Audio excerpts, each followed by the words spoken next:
are gonna kind of get started so that we have a lot to go over. This is Barry Morphew's day 3 of his preliminary hearing. A lot happened in the courtroom. I have 24 pages of notes that I'm gonna try to talk about. So just first kind of tell us where you're watching from as we get more people watching. Northern California, woohoo! There you go. Ohio. Indiana, woohoo! Oregon, South Carolina, Colorado, Massachusetts, Georgia, China, woohoo! There you go. Nebraska, woohoo! Represent. Canada, Michigan. All right, we're getting more people on here. We are going to do a recap of my notes because there was so much I could not tweet about. So I tried to just put it in my notes and hopefully I can understand my notes. I was typing as fast as I could. So she wasn't in the courtroom until half of the day. Yeah. So she missed the morning, but she was listening from outside the courtroom. Yeah. And then I went to the fairgrounds because they have a big projection. There was a lot more people here today than there were 2 days of the 9th and the 10th of August. So people came from Tennessee, Texas to be in the courtroom, and they waited at 3 a.m. to get inside. So when we got there, we were like 15th people in line to get in. I was like, wow. Yeah. We were like 2 weeks ago, we were like the 5th people to get in. Yeah, there was only like 2 or 3 people the last time, and then this time people came from all over to be in the courtroom. Anyways, let's go ahead and get into it. There's about 200 people watching. We can start talking. So in the morning, Johnny Grusing is still on the stand. Drew Nelson is cross-examining him, talking about the shooting of the chipmunks. And, Nielsen really wanted to emphasize that it wasn't all 85 chipmunks at one time. It wasn't all at once. And then, Grusing from interviews with Barry Morphew talked about how he would nonchalantly say, like, when I'm home, I would walk around the house and shoot chipmunks. So they kind of just made it known that it wasn't one time he shot that many chipmunks. Okay, then they talk a little bit about the trash runs around Broomfield. They don't have photos of Barry throwing away at the bus stop, surveillance photos or anything like that. They don't have throwing items away at, I don't know if this was one of the hotel trash sites, because there was multiple dumps at the hotel. So I had wrote they don't have a photo of Barry throwing away things at the hotel one time. We're looking over my notes if you're wondering why we're looking down. So we'll try to answer as many questions at the end. So if you want to hold off until asking questions, feel free. So they talked a lot about the trash runs, and one of the things that they mentioned that Barry had said that he was a tight wad and he didn't like to pay for trash pickups, and so that's why he was throwing away things at multiple locations like the McDonald's, and that he had parked right next to the trash can, so he thought it would just be easy to just throw away things there. Again, they didn't really mention what he threw away, just said wrappers that time at McDonald's. They talked about interviews. They don't have video or photos of Barry throwing anything away at Men's Warehouse. That trash run was number 5, and I think he spent about 40 minutes there. We have some bringing up. Thank you, Tina. Thanks, Tina. So they also compared the Celebrite PDF report to the Burla report, kind of just mentioning when Barry called Morgan Gentile, one of his employees, when he called Suzanne, when he called Mallory. They compared it to data from surveillance from the hotel room, as well as his truck and cell phone data. And they made it known in the courtroom that sometimes when Barry Morphew, like, his truck was off, that sometimes it would reconnect to the home, or reconnect to the truck, the Bluetooth. Yep. And even if he wasn't in the truck, if if his truck was parked outside the hotel room but he was inside the hotel room, sometimes it would still connect. Trying to look through my notes.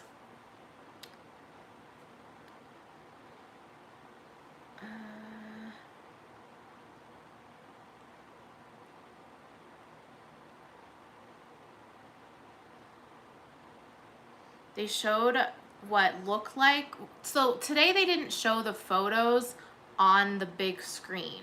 They were just giving the person on the stand, the judge, as well as the state, pictures, as well as obviously the defense, pictures of evidence. So when it said like Exhibit JJ, or when I was tweeting out exhibits, we did not necessarily see what they were showing to the person on the stand. And one of the photos, I guess, was the tranquilizer dart, or what we found out today was really the tranquilizer needle sheath, which is say that 10 times fast. Which is what they described is the device that puts the serum into the tranquilizer dart. It's basically like a little syringe. Yes. Yeah. And one of the person who took the stand, which was the Undersheriff, he kind of explained it because he was an animal control officer. So he for 4 years, and so he kind of used tranquilizer darts to do, shoot dogs or cats or feral cats and things like that. So, oh, thanks, Sash. People are already giving us McFlurry money. We won't be headed out to hopefully do that until tomorrow. Yeah, get our McFlurries. Yeah. But thank you so much for sending us money for it. So they supposedly showed the tranquilizer needle sheath that was found in the dryer, that was wrapped up in the clothes of. So there, we found out that there was a khaki pair of pants in the dryer, the sheets to Mallory Morphew's bed, and some other pieces of clothing in the dryer. And when they investigated it, they found this tranquilizer material in it. And that was found, I believe, on May 19th is when they found it. And they had the home seized, or home search, from May 11th to May 20th. So it was almost at the end of their time that they were inside the Morphew home when they found this. The defense really wanted to harp on that it wasn't actually a dart cap. It was this tranquilizer needle sheath. I had to look what that was up in the courtroom. So, and the Undersheriff talked a little bit about how long it took animals to actually, like, fall asleep when they got hit by this dart. And it took, he said, the dogs would, like, run, and he would chase them for a long time before, like, he said there were sometimes he would lose them because they would run so fast, and he would get a call later of someone saying there was an animal sleeping in their yard, and then they'd find the dog or whatever they ended up shooting. Yeah. And throughout their investigation, they asked Barry Morphew, I guess, multiple times, like, what tranquilizer material he threw away, what type of chemicals does he use, did he have the vials of the chemicals, things like that. Thanks, Italia. So,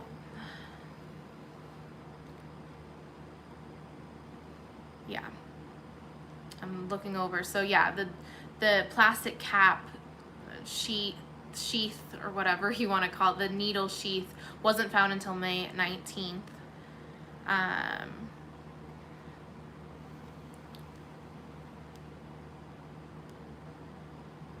They found the dart kit in the garage as well. And then the defense also brought actual boxes of tranquilizer darts. So they were, like, showing us is this the dart that you guys would use, or is this the dart, so they were showing it to the witnesses on the stand saying, is this what you found in the dryer and things like that. But the investigator said that they did not find any tranquilizer chemical at the house, and so maybe that is possibly what Barry Morphew had thrown away, but they didn't talk about that really. Yeah. They did mention that there was a cup of coffee on the counter of the kitchen counter, that it was like half full, and Suzanne is typically the person who drinks coffee. Barry Morphew doesn't. Also on May 6th, supposedly the same day and the same time when Suzanne had sent this text message to Barry saying, I'm done and I want to just do this civilly, talking about getting out of the marriage, she was at the neighbor's house, Jean Ritter, talking about, she was there having coffee with her. And so they brought that up as well. I don't know exactly why they brought that up. I think the defense brought it up because they were saying, like, how is she over at Jean Ritter's house, a neighbor, and also sending a text saying, I'm done with this marriage at the same time? Yep. What else? Do you want to talk about, I know a lot of people ask me, what was Barry Morphew's demeanor in the courtroom? And today, as soon as I walked into the courtroom, on the right side of the room, there was a sign that pretty much said, you can't have communication with the defendant if you're sitting in the courtroom. Yeah. And, 2 weeks ago, it was like every single time they had a break, his family was communicating with Barry Morphew and vice versa. And, Barry would, pull down his mask, like mouth certain words like, I miss you, I love you, you're my best friend, things like that. So that was not something that happened today at all. I felt like Barry was only like winking at his daughters or smiling, and there wasn't a lot of communication today between Barry Morphew and his family. What else did you notice in the courtroom? I didn't really notice him do a whole lot until the very end. I feel like for the most part he was just kind of sitting normally, either leaning back in his chair. Every now and then, he'd cross his arms. But I didn't really notice until the very end when they started getting really detailed about May 9th and some of the things that they found, that he was like leaning forward and had like his face kind of like this on the desk and like was really listening intently. So I don't know if he was worried something was going to be said or he was just really interested in the conversation. But that was the only time I saw him. We're back. I don't know what happened. As soon as you were talking, Sarah, it just stopped. It was weird. I get it. It just went black, and then we were like, what happened? So we didn't know if we were going to have to restart a whole new one or what was going on. My bad, everybody. So what were you saying? Do you even remember what you were saying? I was really just implying that he seemed like he was more engaged towards the end when they were talking about a lot more details. Oh, thanks, Mo 3Gs. But he was more just listening really intently at the end when they were getting into a lot of the details of May 9th and what Suzanne was doing and a lot of very specific activity leading up to the last known communication or text or something like that. But yeah, he was just leaning forward and looking very focused on what the witness was saying.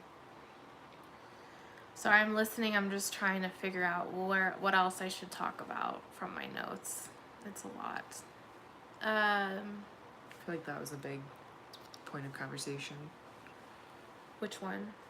Oh, yes. Let's talk about whether he turned left or he turned right on Highway 50 the morning of Mother's Day weekend. That was a lot. Spoke a lot about that. He had told investigators that he had turned left on Highway 50 from County Road 225, which means he was going away from Broomfield and away from Salida. And that means he was heading towards where the helmet was found off of off of Highway 50. It was like 0.84 miles from where the bike was found. Yeah. And it was like 10 yards down off of the roadway. Yeah. And search and rescue found it on Thursday. I don't know exactly. Thursday after Mother's Day weekend. And then they closed down the highway on Friday. That's when you came out and did the search and the one and only press conference. I guess it's not one and only. I mean, Sheriff Speezy, the first press conference. Anyways, so they said that he must have, according to I think his truck GPS again, that he had turned around in Garfield Mine. And they also spoke a little bit about how off of Garfield Mine there's tons of different roads as well off of that Garfield Mine, as well as off of Highway 50 from the Morphew home to where the bike was or the helmet was found, as well as there's many roads from It was the house to Monarch. And Monarch Lodge, the ski resort. But then he supposedly turned around and then went to Broomfield. So that was really important. They spoke a lot about that for a long period of time. What else? Oh, and the reason why Barry Morphew said he turned left was that he saw a bull elk and a herd of elk crossing the street and wanted to see when they would be shedding their antlers, which one of the investigators was like, if you are aware of hunting and aware of when, elk shed their antlers, they would not have around had, May. And the bull elk and the cow elk, the cows, the female and the male elk, we'll just say that, are not. They're don't not in hang herds out. anymore. They don't hang out together in May. So that was another thing that they spoke a little bit about. Yeah. I'm not a hunter, so my dad would be really sad that I don't know all this, but okay. I'm trying to read some more.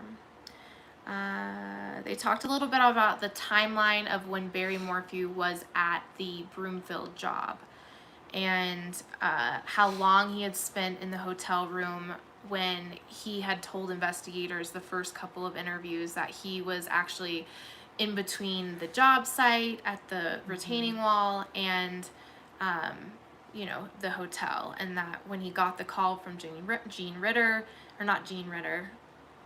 Martin Ritter, Gene Ritter's husband, the neighbor, that he was working at the wall, and according to surveillance photos and videos, he was still in the hotel room at the time. Let's see what else. Oh, they talked briefly about a timeline on May 9th, calls, outgoing and incoming calls around midnight made from Suzanne's phone. They said, according to Verizon, this wasn't like a call. It was like they don't have any calls or text messages from Verizon's data. So these incoming and outgoing calls could have been like an app or something like that was on her phone. And they don't know for sure. Or did you pull up your notes? Yeah, I think I'm getting to the part where okay. I was there. They talked a little bit about Barry Morphew's airplane mode and airplane mode off. He had told investigators that if that was the case, that he had turned on his airplane mode, that it was by accident.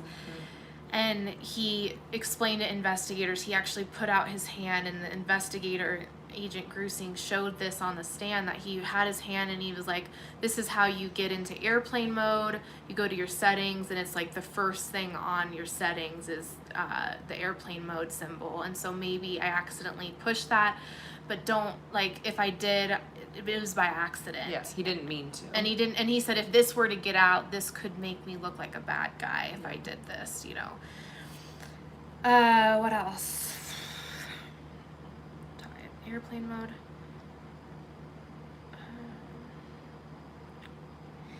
To clarify, he shot the chipmunks with a .22, according to Barry, not the tranquilizer dart. I know people were thinking that it was the tranquilizer dart. It was not. Or tranquilizer dart gun. It was the .22 caliber. Oh, they talked a little bit about... We already spoke about that, sorry. Again, I'm just looking over my notes for the first time since writing them, so it's kind of jumbled. I have 24 pages. Okay, now this is talking about the tranquilizer dart gun and when he last shot it. According to Barry, he shot it late April. That was the last time he shot it. He also had told investigators that he didn't shoot it in Colorado, but then he also told investigators that he would only shoot it in the garage or the breezeway, and he wanted to shoot deer to, you know, Get their antlers. To get their antlers. Yeah. But he called them horns in the investigation, I guess. He said he wanted them to go to sleep, remove their horns, and then they go off without their horns on their head, and then he would have them. But according to evidence found in the house, there was no sign of all the antlers he had in the home. Still had the head. Still had the head on. Yeah. So, like, I'm talking about, like, a mount of a deer head or, you know, things like that. It wasn't just the antlers from the... Yeah. What else did they say?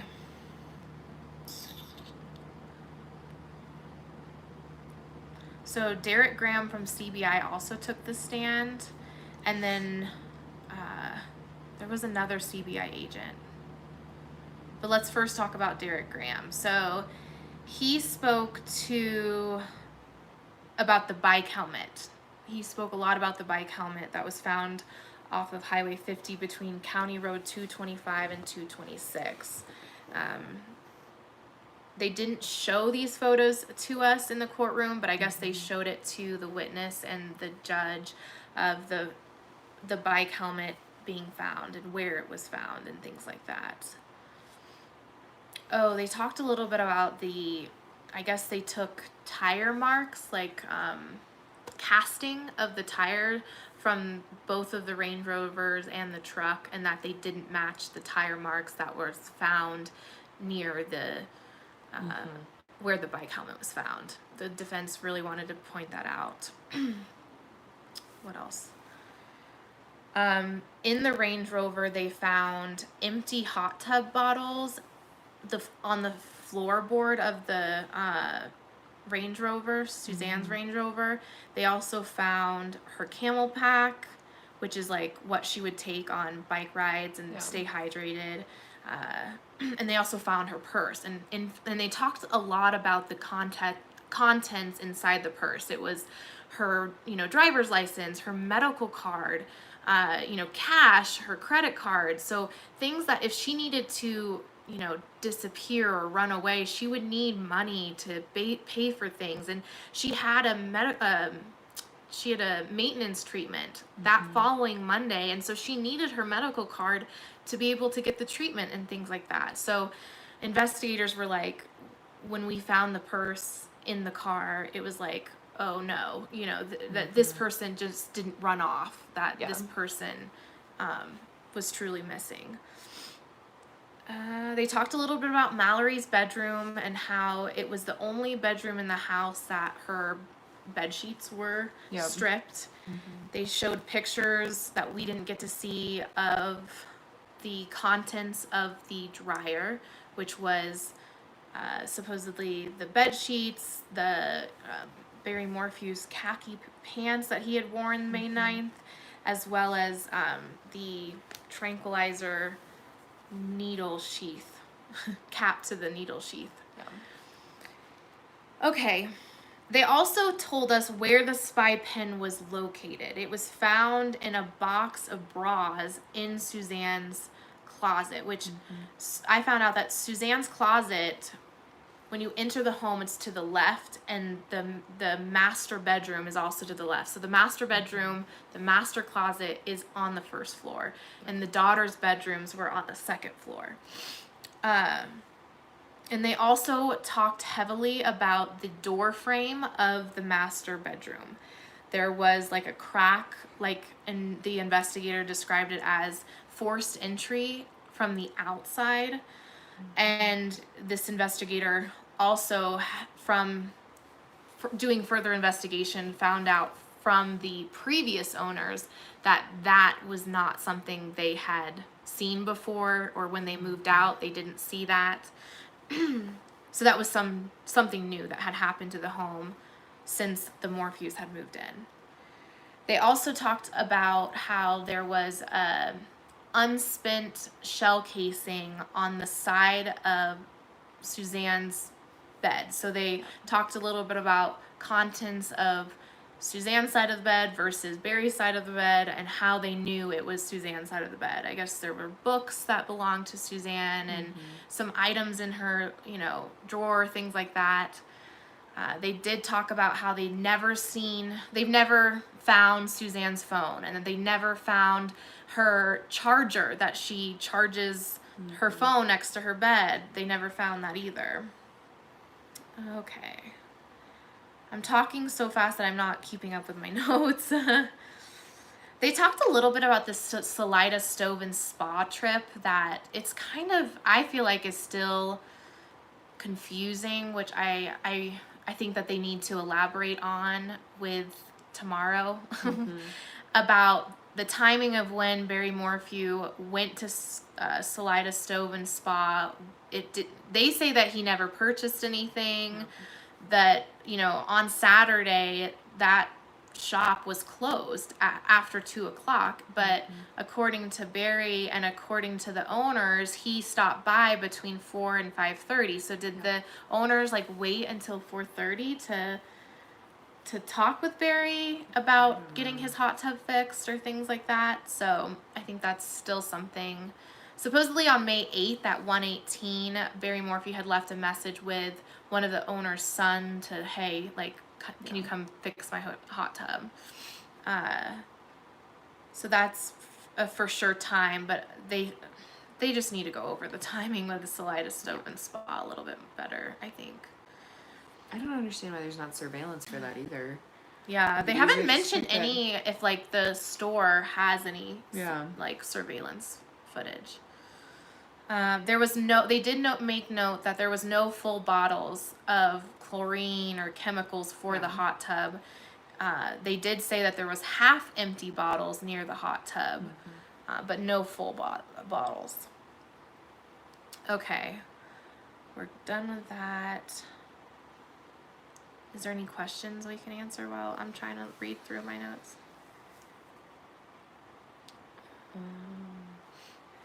Not really.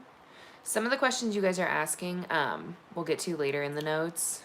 A lot of people are asking about the immunity comment and his divorce comments too. The defense made it known that there was no body camera footage of them taking the contents out of the dryer. And I guess they took the contents out of the dryer anywhere from May 11th through the 15th, and that investigators found the part of the syringe, the tranquilizer needle sheath, the cap to the needle sheath. You need an acronym for that. I know. On May 19th, which is just a day before they gave the house back over to the Morphews. Okay, we talked about the helmet. So now the Undersheriff Andy Rorich took the stand, and I thought he's the one that has animal control officer history being that, and for 4 years. So he talked a lot about hunting. He talked a lot about the tranquilizer dart and how it works, and he said he's used it 30 to 40 times, but it might not be the same tranquilizer dart that Barry Morphew had. But he also is the investigator that looked over a lot of the body cam footage of the deputies that were on scene the first time, or interviewed certain people and things like that. So, and this is again the Undersheriff of the Chaffee County Sheriff's Office. So he, crazy enough, was fishing on Mother's Day with his wife at Foose's Lake, which Yeah. is really close to where Suzanne Morphew and Barry Morphew lived. But he said he left around noon because it was so busy. Yep. And that, you know, with the theory that allegedly that Barry was the one that dumped the bike, he never, when he was leaving that area, never saw the bike. And he said, how did, you know, the defense attorney was very, wanted to know, like, how could so many people be in the area and never report this bike that was dumped near County Road 225? And he said, you know, if you're not looking for it or you didn't know it was there, you know, or then you wouldn't have found it.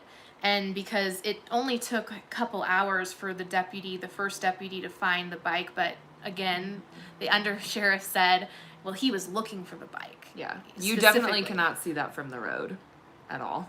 Yeah, when I was there, I mean, the road, like the hill, when you go up County Road 225, it's a steep. Yeah. And if there was, I mean, I don't know exactly what the brush looked like, if it was really high at the time. So we'll see. I don't know. I mean, we saw the body cam video, but you have to walk a decent ways into the woods, if you will, into the trees and everything, and then it was near like the bottom. So the undersheriff was off duty at the time of Mother's Day, and he got to the scene 5 minutes before, or he got to the scene 5 minutes after Barry Morphew got to the scene. So this is around like 9:52 p.m. Mother's Day, and I guess he witnessed, you know, Barry touching the bike. So they talked a little bit about that and how the defense was saying Barry Morphew touched the back of the bike. Yeah, they were saying he touched like the seat area. Yeah, they were trying to imply there was no other DNA on the bike other than that one spot. But thank you, Michelle. The undersheriff was saying, you know, you can't, from this angle, from the body cam video, there was a person in front of Barry who was, and it was dark, and so he was like, you can't tell that where he was touching the bike. Yeah. Okay. They talked a little about photos that they gathered from Barry Morphew's truck. They took photos of the tail lights, license plate, the cab to the truck, and he described it as there was a lot of, you know, it was dirty, dusty, there was clothes, it was clutter in the back, despite all these trash runs that he had, you know, a few hours prior in Broomfield. Okay. They talked a little bit again about the credit card and the cash of Suzanne's ID, and that she needed her medical card. The undersheriff was asked about the master bedroom door frame. This is the first time we ever heard anything about evidence inside the home. Yeah. So the whole door frame, the unspent shell casing next to Suzanne's bed, this was all new. That was very interesting to hear about. And then also, he mentions, I guess on May 13th, investigators took photos of Barry's hands and one of his left upper arm, where I guess he had some injuries on his hands, like the outside of his hands, that were healing. And then there was some scratch marks, and the investigator thought it was fingernail scratches. Yeah. And there were three parallel lines. Yeah. Parallel lines. Yeah. As far as, and then the defense asked, you know, how long were those marks, and what was the measurements? And this undersheriff was like, I didn't measure it. I mean, that wasn't my, that's not what I did. That's not his area of expertise. Yeah. So they kind of couldn't ask, or they couldn't get an answer for that. And Barry said that it was from like trees rubbing up against him while he was searching for Suzanne. That's why he said he had all those marks on him. So one interview that one of the investigators did, they were told that Suzanne had 3 books together, to look for 3 books together. One was a Bible, one was an Al-Anon book. It was called Courage to Change. Oh, see, I don't even have that note. Well, thank you. You're welcome. Courage to Change. Okay. I'll have to look that one up. And then the third was a journal that she would write. Well, they found the Bible on the couch, or next to the couch, and clothes. And then they found the Al-Anon book with like a page turned over. Yeah, so I guess it was Like kind a of like a cor- calendar type thing. So each day it had something different on it. And it was found with like the book open but flipped upside down on May 9th and May 10th, those 2 days. So they knew that was hers because it was on her side.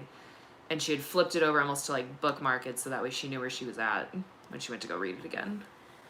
Oh yeah, I did. Turned upside down, like saving the page. Never. Yep. And then the third item was the journal, and they never found the journal. And I think this is where the charge, when it comes with tampering with evidence, comes into play, because the undersheriff was saying that when they were looking at the fireplace, that there was like a book binding. That There were was, a few burnt things in there. Yeah, there was like papers and pieces of wood, and there was a book binding that was partially burned. And so I mean, they were just talking about the journal and that they were missing the journal, and they talked about the fireplace. Yep. So that was a really interesting, piece of evidence that we had not heard yet. Yeah, there was a piece of wood with lacquer finish that had been mostly burned. There pieces was of metal. Yes, there was wood next to the fireplace, like a bundle of firewood that was not used. Yep. Paper was burnt, but some pieces were still there, and it appeared to find a book binding. Yep. In my notes, don't say that. So then they show body cam video of Barry Morphew entering the home to point out clothing of Suzanne so that the dogs, the canines, to search for her To get her scent, To get a scent. And so he was tasked to go immediately into the house, find a piece of clothing with Suzanne's, and give it to the investigators. So they showed this happening at 9:37 p.m. And he starts in the driveway and he walks down the home with a deputy. He's wearing a long sleeve red shirt, which, remember from the evidence from the surveillance video from Broomfield, he had first worn a long sleeve shirt, then changed into a black t-shirt, then changed into a gray t-shirt, and now is wearing a long sleeve shirt. So he's changed 4 times in one day. And he goes straight into the home, takes a left, goes into the master closet, and points to, it was biker shorts. Black biker shorts. So then they asked, oh shoot, we don't have any, they didn't have a bag with them to put it in. So then Barry Morphew walks to the kitchen to get a Ziploc bag and hands it to, the investigator, and then they walk out. Yeah. And the undersheriff thought this was strange because, this is the one and only time that Barry Morphew got to go into his home. This was the last time he allegedly saw Suzanne in the house, and he's not asking any questions in the house. And so the investigator thought that was strange.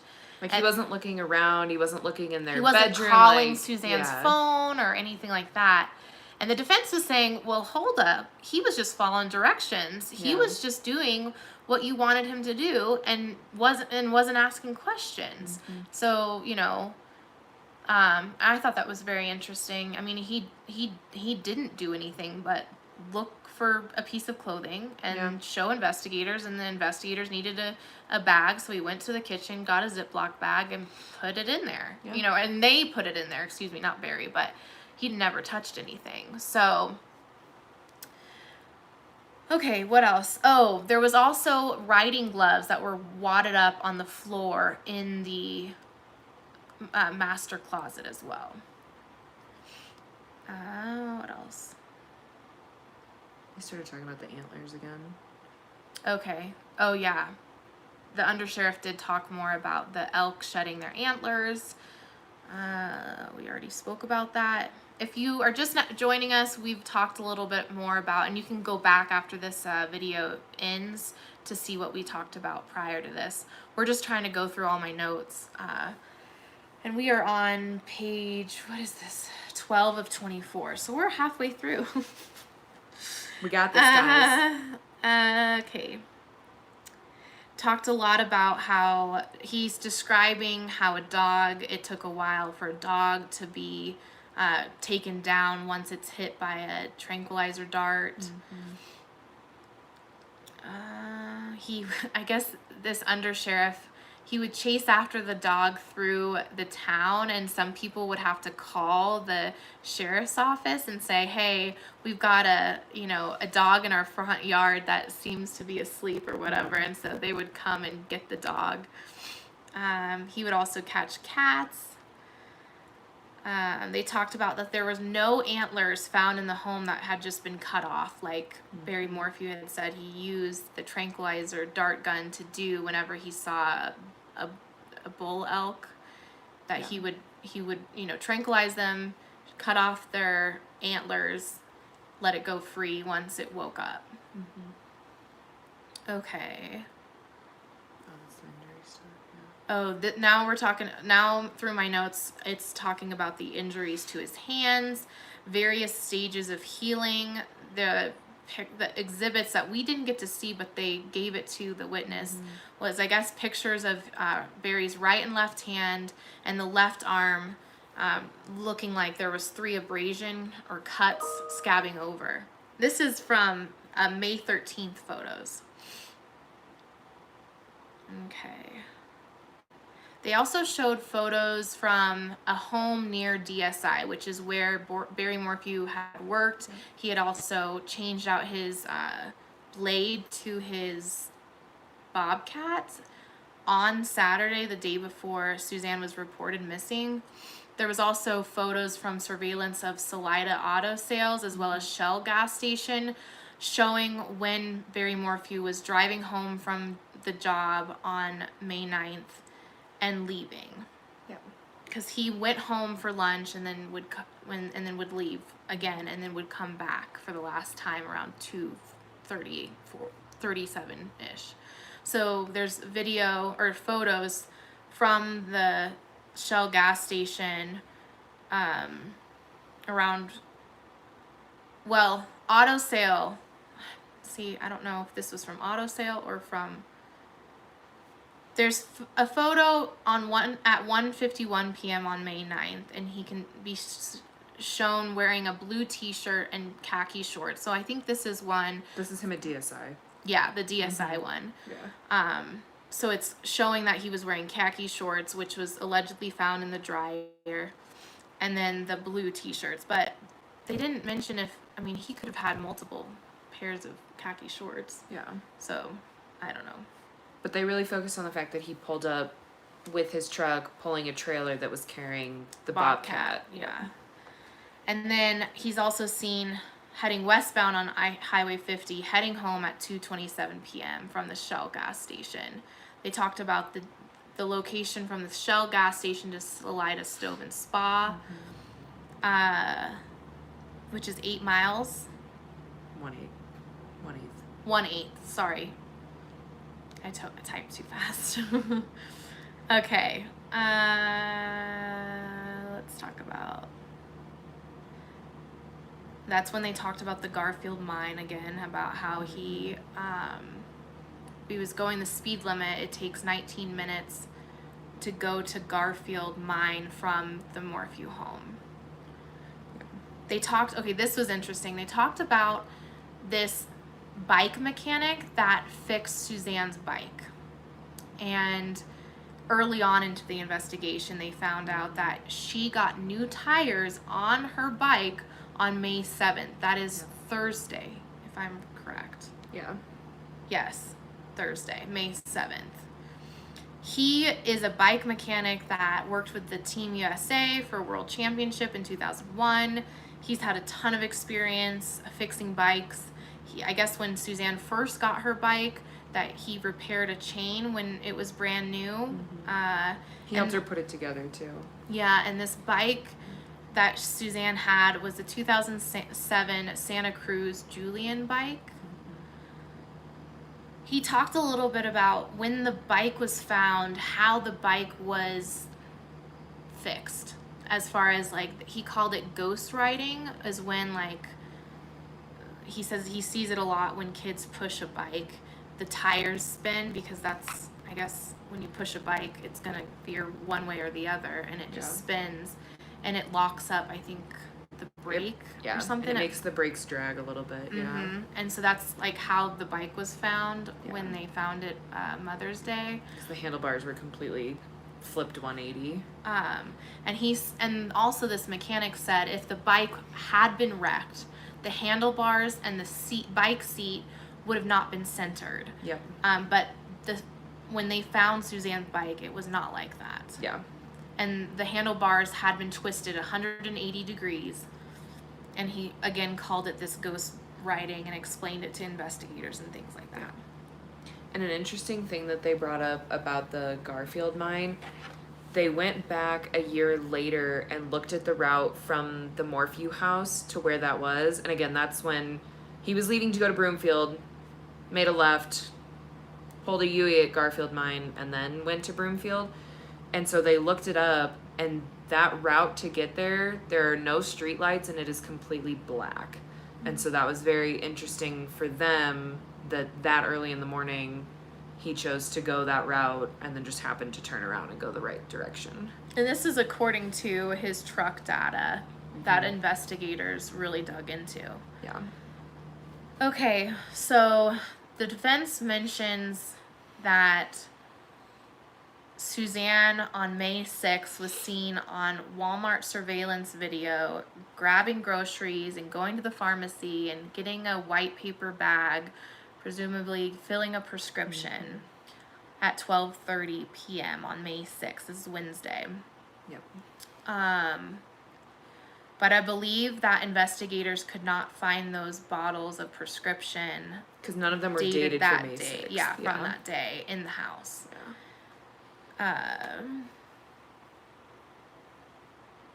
they did believe that one of them was for depression. They remembered that being mentioned, that she was prescribed depression medication. They talked a lot about the sunbathing photo and that it was taken at 2:03 p.m. on May 9th. It's the last proof of life. She was wearing a bikini that they allegedly found in the master closet with her other swimsuits, but there was no blood or tears to the swimsuit. Yeah. But they also said that she was laying on a brown towel, and they could never find this brown towel. Yeah. To this day.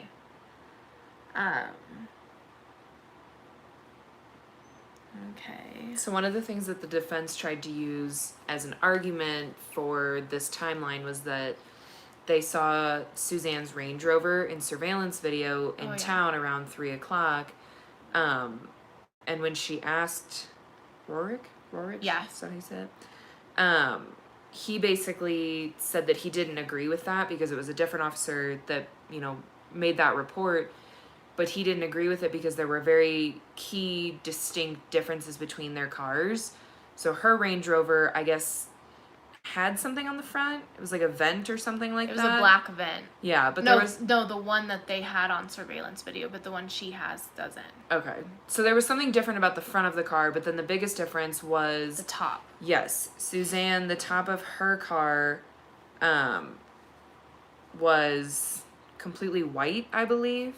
Yeah, and the other one was dark. Yeah, and then the top of that one was black, so he immediately said that's not her car and just kind of ruled that out. But they were trying to use that as a way to say that she was alive at this time because she was driving around town. But the he kind of defense debunked was trying to say that there's no way Barry Morphew could have been killing Suzanne when she was seen supposedly driving around, but that vehicle was not, Suzanne's vehicle. Oh, thank you, Momo for 57. Okay. I'm past lunch now, so that was the morning.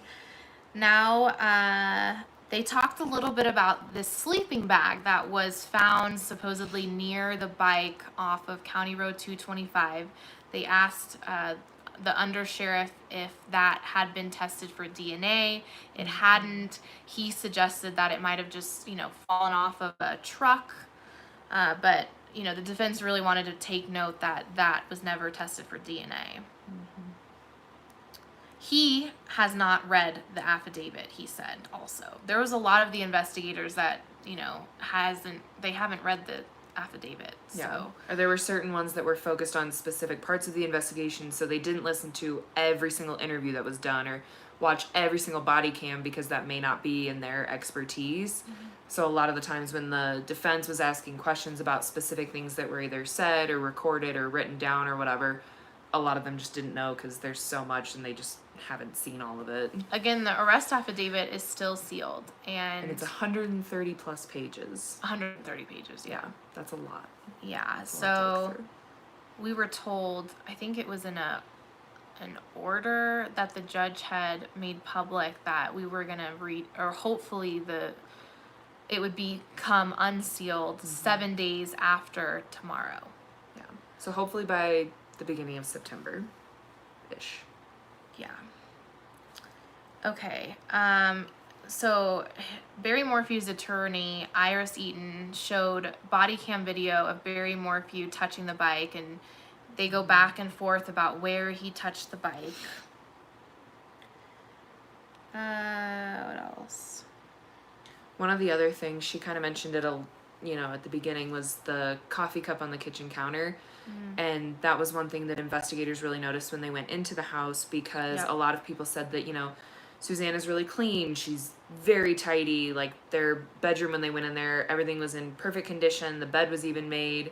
So it was very odd to them that when they went in the kitchen, there was a cup of coffee that was half drank. Next to like the sink or something. And they even said, Barry doesn't drink coffee, so that would be weird for her to just leave her cup half full but not empty it out or clean it or anything. So that was one thing that kind of sparked an interest in them, that they thought was a little out of order in that part of the house. Were you in the room about the There's a cat, serum? too. Yeah, they brought that up. Apparently there's a cat. Macy had a cat. guess Macy had a kitten named Lulu in her room, Yeah. and the water and cat food was full and fresh. And that was something the defense mentioned and then didn't Let it go. They didn't go into further detail about it. I don't know why. So this is a lot more about the mind. Well, I have something about how I think there was serum in dart gun serum in the locker in the gun safe that was locked in the gun safe in the garage. And I believe it was called BAM, B-A-M. Yeah. I think they were saying the now dart they're gun talking was about in the safe, yeah, not the serum. yeah, you're right. Yeah. The dart gun. Yeah. They talked.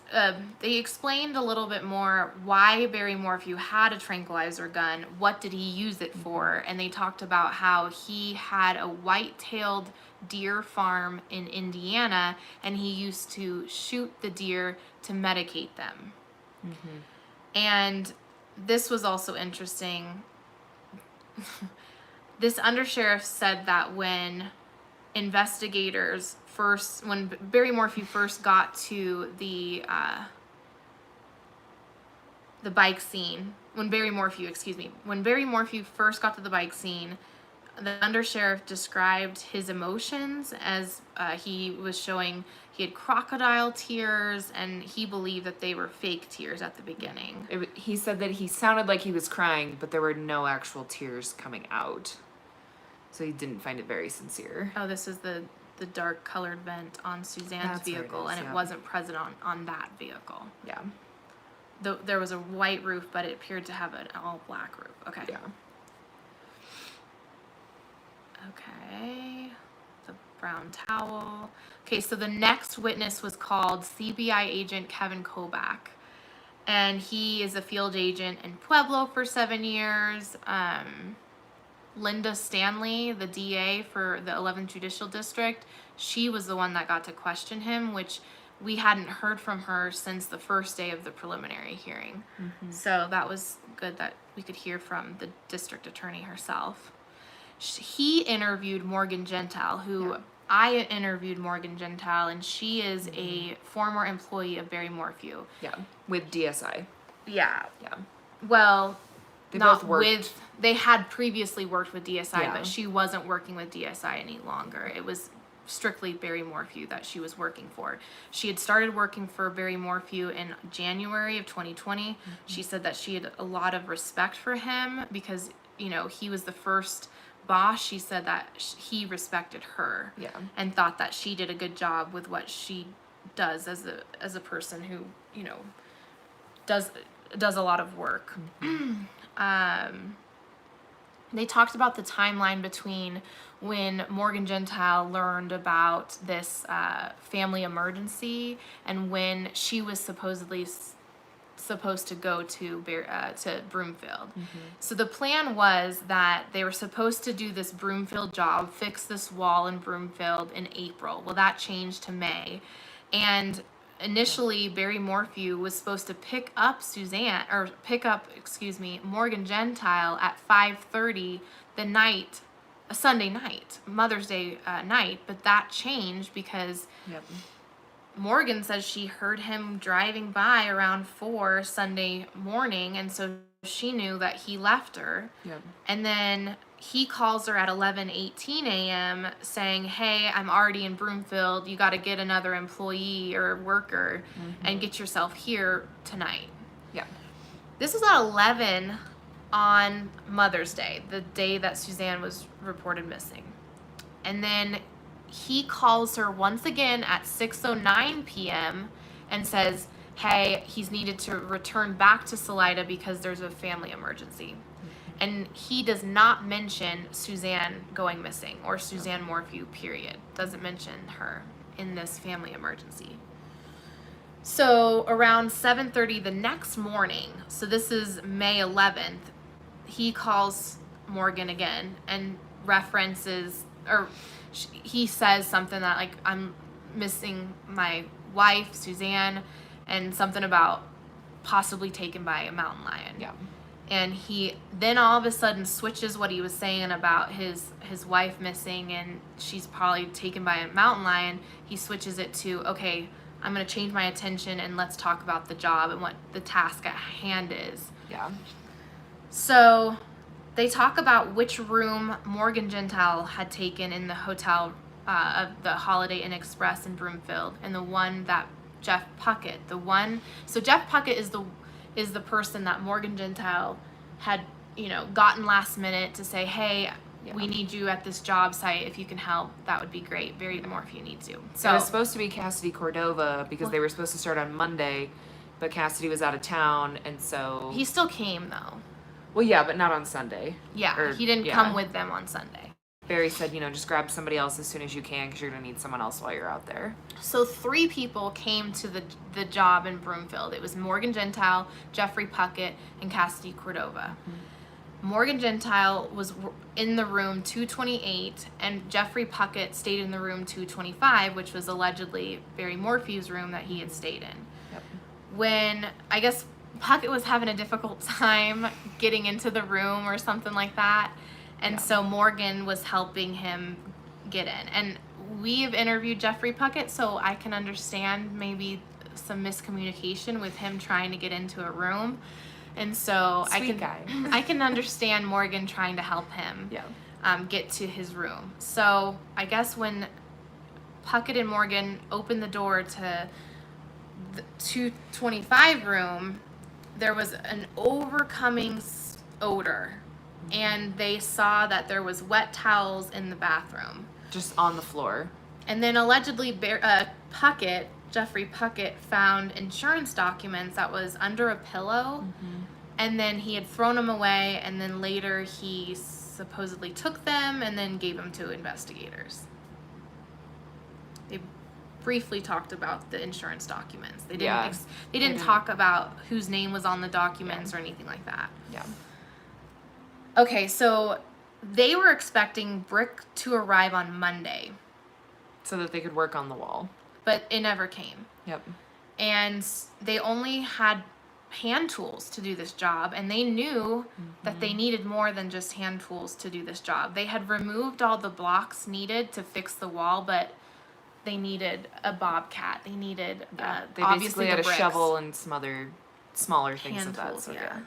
And another reason that the defense brought up as to why the room would smell like chlorine so bad, they pointed out that it wasn't the cleaning ladies because obviously there were wet towels on the floor, so someone clearly hadn't come in and cleaned the room yet.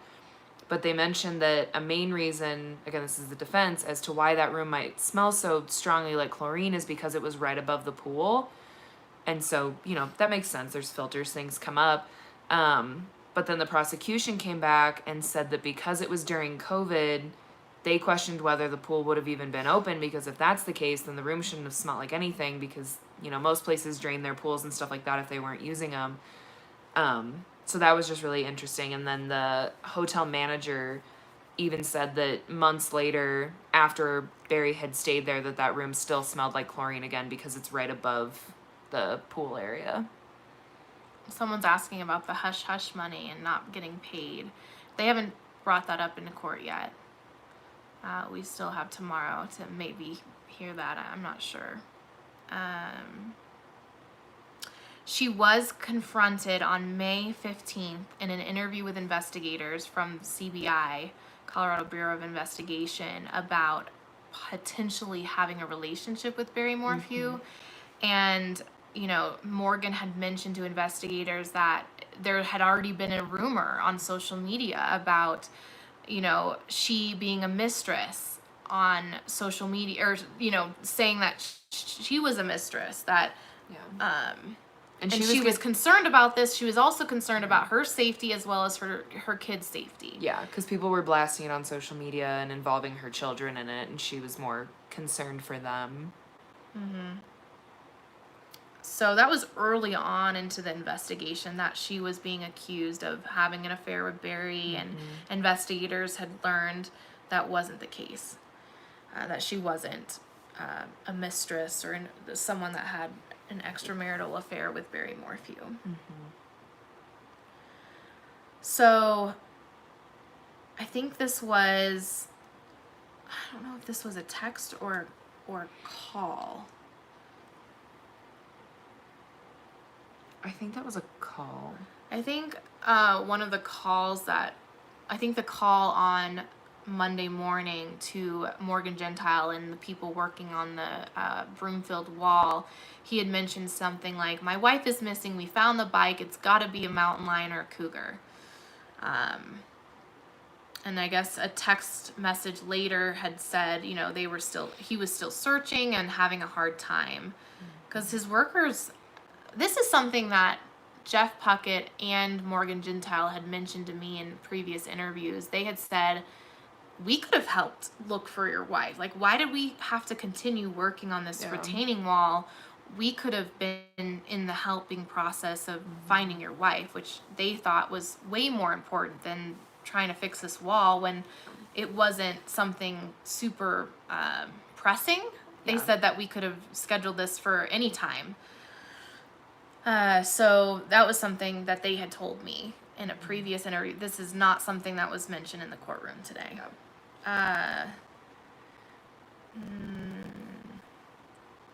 Going through my notes. Oh, this was very interesting. The defense mentioned that CBI never took swabs of the evidence in the hotel room, and they never swabbed for Suzanne's DNA. They didn't really even go back until months later, and that was just to take pictures, but they never did an actual investigation into that room. This is what the defense is saying.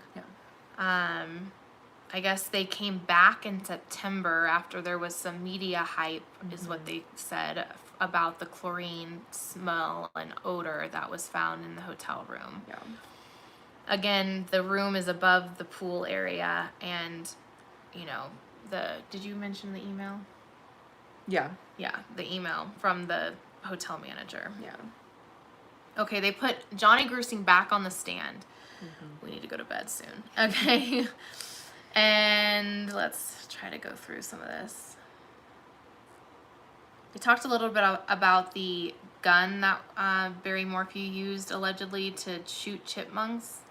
Or maybe this was the Tranquilizer it was gun. Well, it was 7.5 inches long. They kept calling it the chipmunk gun, but I think that was the dart gun. They talked about how July 8th was the last interview that CBI had with Barry Morphew. After that July 8th, they had the FBI agent Johnny Grusing as well as agent Kenneth Harris interview Barry multiple times after that. I mean, that's why they called agent Johnny Grusing to help investigate, was because they needed him to do a behavioral analysis of Barry Morphew and help them speak with him. Yeah. And a lot of what they talked about with him was kind of, I guess, his relationship with Barry throughout all of this, you know, their interview process, what they talked about, how they got acquainted with one another, and kind of how Grusing presented evidence to Barry to make him feel comfortable, and just kind of how that whole process worked as far as them two working together to try and find Suzanne. And that plays into what happened when Barry Morphew got arrested, because allegedly Johnny Grusing was in the back seat when Barry Morphew got arrested, and I'm not in my notes yet, so I don't have it pulled up exactly what he said, but he said something, Barry Morphew said something like, I trusted you, you know. How could you do this to I me? thought I you, trusted how could you do this to me? I trusted you, you know. He thought that this FBI agent was advocating for him. Anyways, let's go back to my notes. So Barry Morphew allegedly told CBI agents that the night before Suzanne went missing, he had steak and sex on May 9th. It was the best night, and there were no chemicals in Suzanne, so they had a good night. And when he means chemicals, he's saying drugs. He mentioned... And alcohol, yeah. He mentioned a lot of times where Suzanne was addicted to drugs and alcohol. Yeah. And then showed photos of Suzanne, I guess, that Suzanne had sent to her lover, Jeff Libler. I guess they showed Barry Morphew eventually down through the investigation these photos, and every time it was a new photo that she had sent to Jeff Libler, he described her saying that she was drunk in those photos. He allegedly set his alarm for 4:30.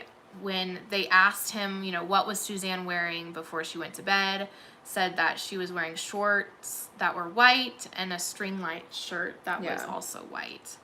And that was what he remembers the last time he saw her that morning, what she was wearing. But then he said later that she was naked in the bed, too. Yep. And then further down the road when he was questioned again, he couldn't remember. He just remembered seeing a lump under the sheets. He was described by the defense that whenever they would have sex, that after he would have sex with Suzanne, he would just roll over and be knocked out because he was so tired. And Suzanne would stay up and, like, go on the internet or, you know, look on her phone. And so she would stay up longer than Barry Morphew. They also talked about how early on in the investigation that Barry Morphew mentioned Suzanne in past tense. And that was something that stood out to investigators. He said, I guess, allegedly, he said, I just wished you knew how amazing she was. Yeah. That was a statement from Barry Morphew to investigators. Yeah, so he had mentioned that she abused drugs and alcohol and wasn't herself when she was abusing those type of medications or alcohol. And then he also mentioned that did she ever go to the ATM? And he said, like, how did she pay for things? Yeah, how did she pay for things? And he would say, no, she never went to the ATM. I'm Barry being the ATM, you know. What else? Oh, and the investigators asked, you know, when did Suzanne not abuse drugs or not, you know, was she ever doing well? And he said that the last time she was doing well was the summer of 2018. When they first moved to Colorado, Yeah. The investigator asked 3 times what was the last image he saw of Suzanne, and he didn't answer that question. He would eventually be asked, did you see a lump in the covers? Like, if the covers are on top of Suzanne, you know, did you just see a lump in the covers? And he said probably just the lump there, saw her breathing. Again, he brought up the initial thought it was a mountain lion. And then he also mentioned that he saw her naked, and that was the last time he saw her. It was just like the story that he told investigators changed throughout the year-long investigation that they had. And so that was really interesting because, like she just mentioned, he constantly kept saying, she's abusing drugs and alcohol. The last known picture of her alive was the one that she sent to Jeff Libler. And when that was presented to Barry, he said, she's got drunk eyes. She looks like she's drunk in this picture. Mm-hmm. But then at some point, they constantly keep asking him about what they did May 9th, the day before she was reported missing. And every now and then his story would just slightly change.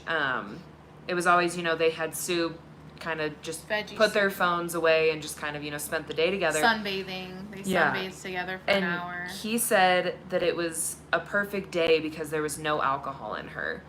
But then implied that exact same day that she had drunk eyes in the picture that she sent Jeff Libler.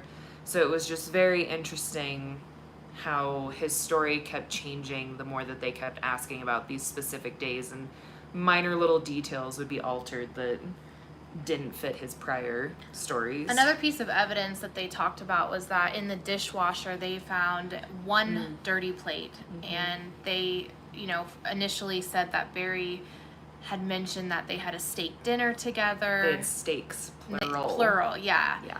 And that, and then he said that they actually shared a plate, and that they split a steak. That was something that had changed in his story. Yeah. I think after he had found out that there was only one dirty plate in the dishwasher, but then the defense said, when they looked into the fridge, there was a package of steaks, and only one steak was removed. So they, did share one steak, and but still. It's did almost they like share it on the one plate, or did they split it up and put it on two plates? I mean, that's still up in the air. Yeah. What else? Oh, he said he hiked Foose's that night, which I thought was interesting. Foose's Lake? Yeah. Yeah. Apparently after their dinner they went for a hike, and they kept emphasizing that Barry was the last person to see her in person alive on Saturday, because it was just them two. That he was the last person. And he agreed to that. But then, mentioned that supposedly they went for a hike that night. So that was interesting. So one of the two text messages that Barry Morphew had deleted was the text message from Suzanne on Wednesday, May 6th, that said, "I'm done. Let's just do this civilly." And then he supposedly sent text messages that were suicidal, saying I just, want to end my life, or, just, it was suicidal the way the text message had been written. And the investigators asked him, why did you send that? What were you thinking? And he said, I was just trying to hurt her. That is all I was doing. Yeah. And he described that Suzanne's mood would get worse when she started drinking, and that whenever the girls left for their road trip on Tuesday, when Suzanne and Barry were alone, that her mood got worse, and she just drank the whole time. Yeah. And I guess when investigators brought up that text about her saying, "I'm done," I'm assuming prior to Barry realizing that they had found it, his response was, she would never say that. She loves her family too much. Which, again, is interesting because obviously he knew he had that text. He deleted it intentionally. So then to respond that way, she said it because she sent it to you.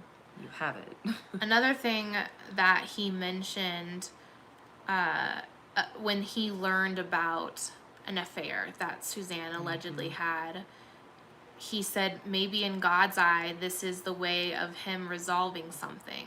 Yeah. And then there were times in the interview that he said, he doesn't understand why God would take away my wife. Yeah.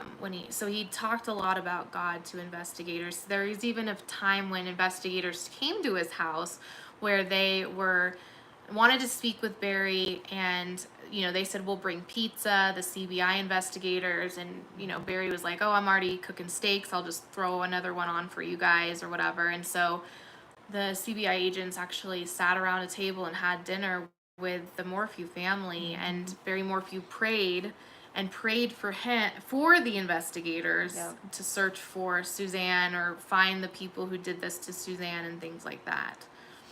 And this is something that the defense brought up. They wanted it known that, Barry prayed for the investigators to find out who did this to his wife. Yeah. A big thing, too, that Lauren mentions in her story, if you watch it on Fox 21.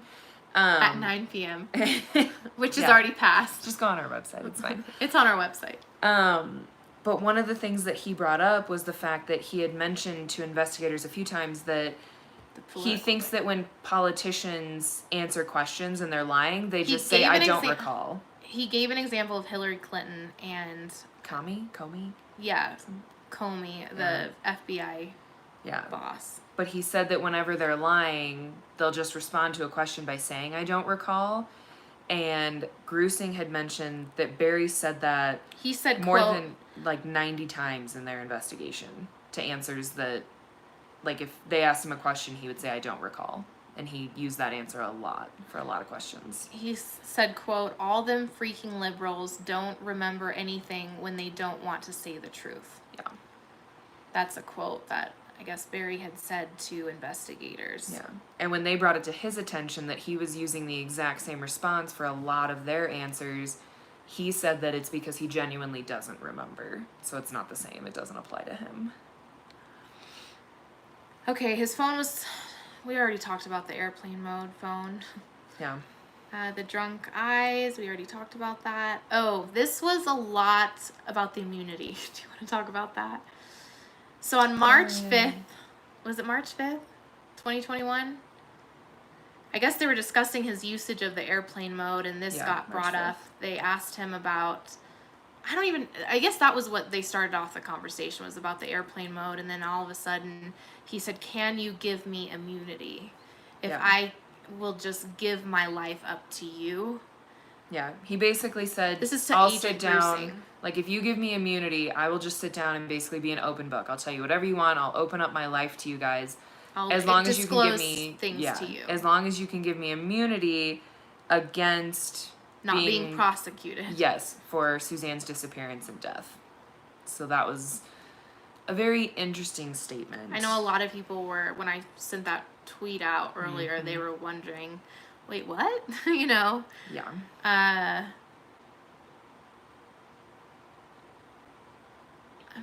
Okay, let's talk about the divorce. Oh, yeah. So they mentioned divorce, and they asked Barry Morphew if Suzanne and him had ever talked about divorce. And he said, no, she's never sat me down and talked about divorce. And if she would, I would give her a check of half and let her be on her way. And one of the state prosecutors was like... Well, first he said that if she brought it up to him, that he would never let it happen. Yes. So initially he said that, implying, divorce was never an option, and he made another comment in another interview where if you marry Barry Morphew, it's forever, implying you don't get out of that marriage. But then in another interview, like she said, he was like, yeah, I'll write her half the check and she can go do whatever she wants. So it was just very interesting how in different conversations, one was you stay married forever, and the other one he was perfectly fine letting her go. Yeah. In my notes it says, I'm not discussing this because it is never going to happen, and the state prosecutor said it never did happen, or never did. They asked, I guess, Barry Morphew if he'd ever been physical to her, ever pushed her, violent towards her, because I guess one of the grievances in the list of 50 grievances that Suzanne had wrote on I think it was May 9th. No, May 8th. I think it was May 8th, yeah. The morning of May 8th, she had made a list of 50 grievances in a note that they had pulled from her iCloud account. But one of them had something to do with restricting her. And so they asked him if he had ever been physical with her. And he said, maybe she would brush up against me. I would never constrict her with, my arms. And I never grabbed her and things like that. Yeah. I guess the grievances was just wrestled free is what the list, one of the lists of the grievance was, just wrestled free. Let's talk about, we're almost done, guys, with my notes at least. They talked a lot about how they disclosed the evidence to Barry too. They didn't do it slowly did it. Yeah, it wasn't just an all-in-one, here's every picture we have. And even Grusing said a lot of the times they showed him things because they didn't understand what the picture was or what they were looking at. So they were going to him for help because they assumed, you know, he would know more of what's going on. And even when they found out about Jeff Libler, a lot of the times, most of the time they didn't say his name at the very beginning, but they would bring things to Barry's attention, again, just to see if he knew what Suzanne was talking about or what certain text messages meant, but still kept Jeff's name out of it, at least at the beginning. Agent Grusing also reached out to a Colorado Parks and Wildlife veterinarian, wanting to know what would happen to, let's say, a female if they were to be hit with a dart, a tranquilizer dart.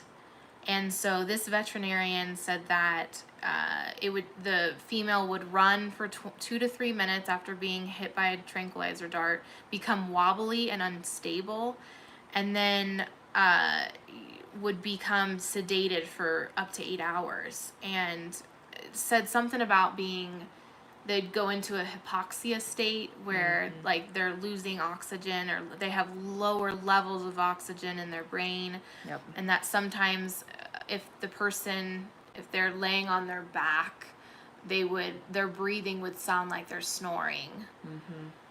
And then, yeah, go ahead.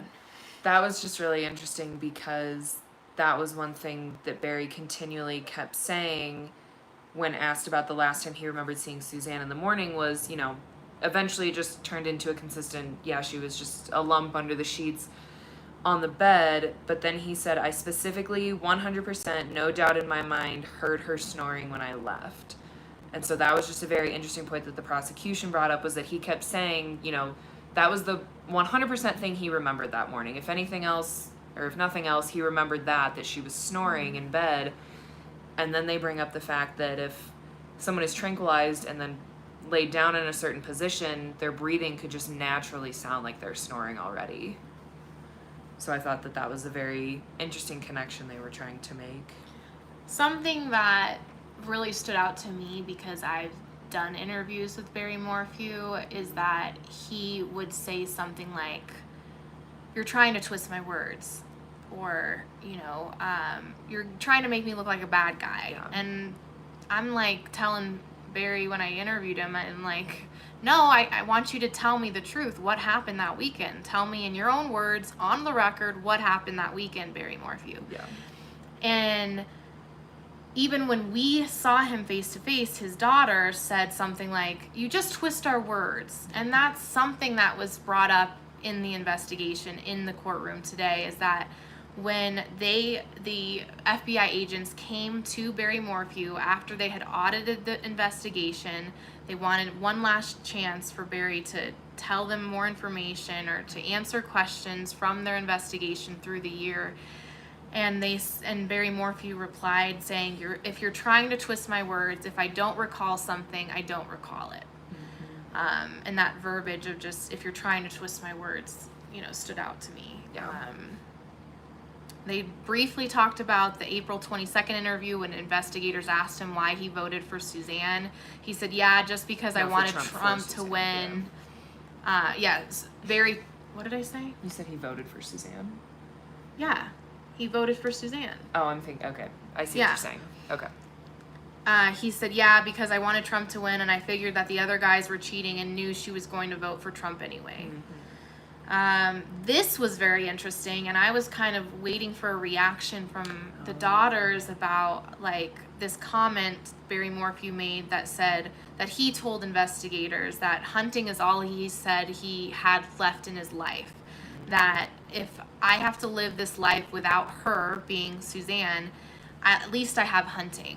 Yep. And he had hunted since he was 7 years old. And I'm just thinking, if I was, you know, like, what about the daughters and his mom? They're sitting 2 rows behind him. His family. I'm just thinking, you know. Yeah. But the girls today from what I could tell in the family, they just sat and listened. Yeah. There wasn't any tears shed today that I noticed. Yeah, there wasn't a lot of emotion on their part. Mm-hmm. What else?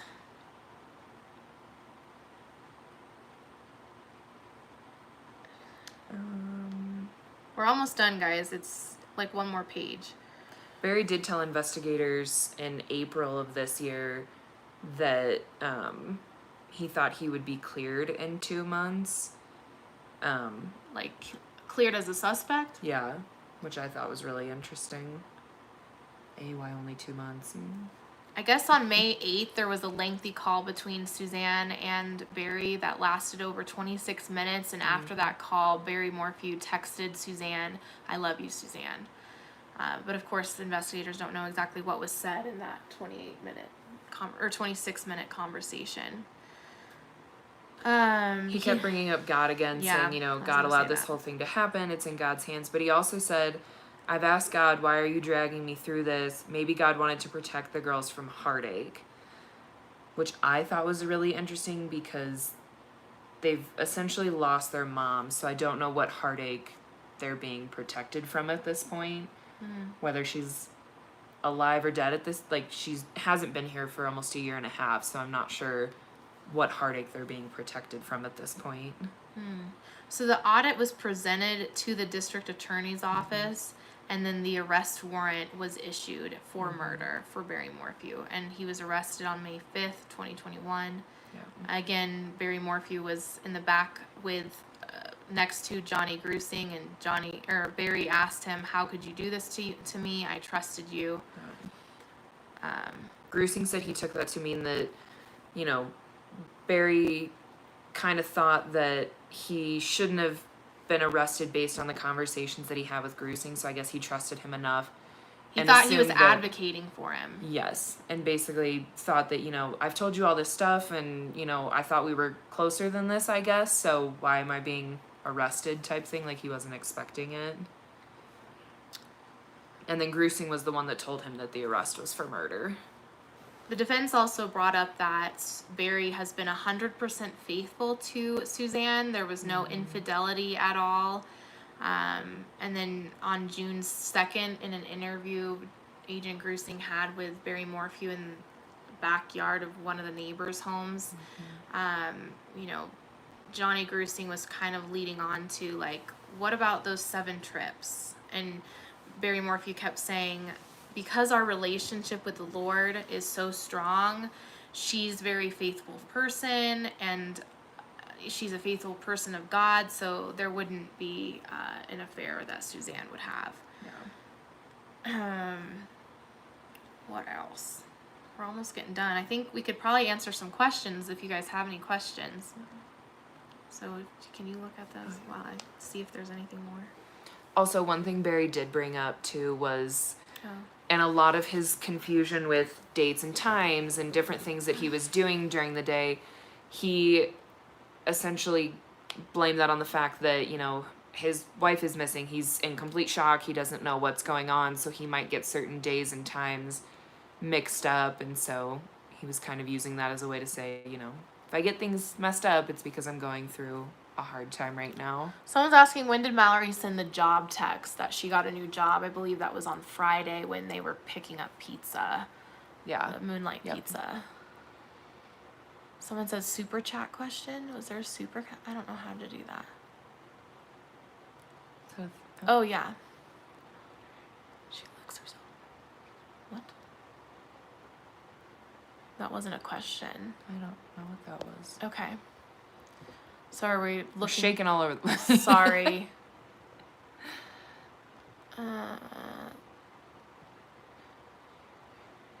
Okay. Yeah, we've answered a lot of these questions, so once this video will be, like, published, you can go back and watch, because a lot of these questions we've answered. Did the spy pen pick up anything from that night? That's a great question, Chrissy.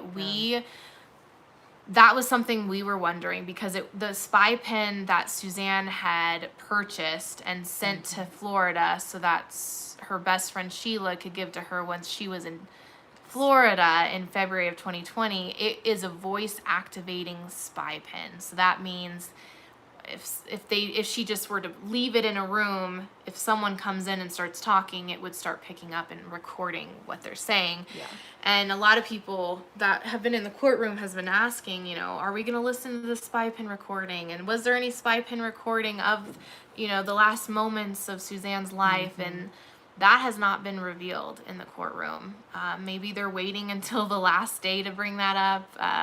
But I don't know. Maybe, the spy pin could be the smoking gun in all of this. I don't know. Do you see any more questions? So there were two things that supposedly Barry Morphew had known he got confused with when investigators interviewed him. The one of the times was his skid steer timing, as far as when he changed out the blade on his Bobcat, as well as he was confused about when he went to Salida Stove and Spa. Mm-hmm. People are asking to witnesses, kind of what the plan is for tomorrow. Okay, so I believe that they're going to possibly call one more witness, but as far as calling any new witnesses, I don't believe there is any new witnesses. I think they might call back FBI agent Kenneth Harris. They might call him back up. Yeah. And then I don't know if the defense can call people back up if they want to talk with them again. I'm not sure. I think they had said on day one that they wanted to talk more with Commander Alex Walker, but I'm not. He has been in the courtroom, so I'm not sure if he'll be back on the stand. Yeah. Yeah, we're done with our notes. Any more questions? We'll answer 2 more questions.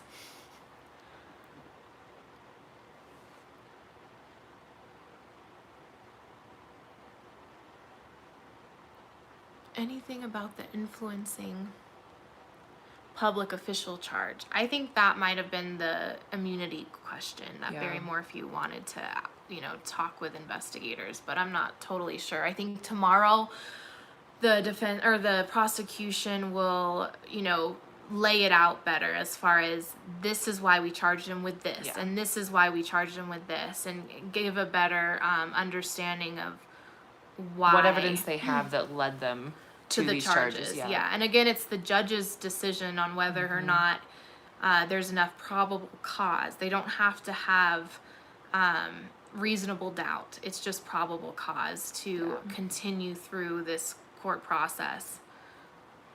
I'm curious to know exactly who signed off on the arrest affidavit. I think that might come out tomorrow. Yeah. Someone's asking about the dog scent. Yeah, they, had Barry Morphew pick out clothing in the home for the dogs to, smell and try to find a scent when they were searching, but they haven't shown any body-worn camera. They haven't shown body-worn camera of any of the canines' actual searching. They haven't shown any video of people searching for Suzanne. Yeah. One more question, then we gotta go to bed. Oh, thank you, AK Rocks. What does it say? Thanks, AK. Oh, thank you. My eyes are getting dry. I need to go to bed. Any question? One more question. Let's have it be a good one. Why didn't the preliminary hearing is taking 4 days? And I figured that out. I was talking to one of the officers at the courthouse. He told me that because of COVID, they are so backlogged right now with cases that were postponed all of last year. So the reason that it was split between the 2 different time periods is because they were just trying to find time to basically squeeze them into their schedule. So he even said, too, that if this were to go to trial, there's no telling of when they'll actually be able to do it there. It'll just depend on when the courtroom has an opening that fits the amount of time that they would need for it. People are asking. Yes, tomorrow's the last day. Tomorrow's the last day. They haven't mentioned any new witnesses. They might be calling some previous witnesses And remember, this has only been investigators that have taken the stand. We haven't heard from, you know, Suzanne's best friend or the lover or some of Barry Morphew's employees. We've only heard from investigators, and we've only heard from a handful. It wasn't that many. Okay. As long as people are saying Barry Morphew still has no bail. He still remains in the Chaffee County jail without bond. I don't believe they've recovered any of the trash from his trash runs. They haven't mentioned it in the courtroom. Yeah. Okay, we are going to bed. We got to turn this off. We got to get up real early tomorrow. Yeah. So I will be once again, hopefully in the courtroom. I don't have a spot for sure, so we are gonna have to get there super early and get in line and pray that I can get into the courtroom. But if not, I can go to the fairgrounds. There's been a lot more people these last 2 days, there's been so many people today versus the last 2 preliminary hearing days 2 weeks ago. So, do some prayers for me that I get to be in the courtroom tonight. But anyways, thank you guys so much for watching us. And, you know, we went through a lot tonight, so if you missed some of it, go back and watch the beginning because we went through all of my notes. It's 24 pages. So, and of course, there will be a lot more tomorrow. Yes. Hopefully an update on what happens next. And please, if you missed my report, go back to fox21news.com. Watch that. We've spent a lot of time putting that together. We kind of just pulled out the most interesting and the most intriguing information from today. So please go to fox21news.com to watch that. And then follow me on Twitter at Lauren Scharf TV. I'll be giving live updates tomorrow. Have a good night, everyone. Bye.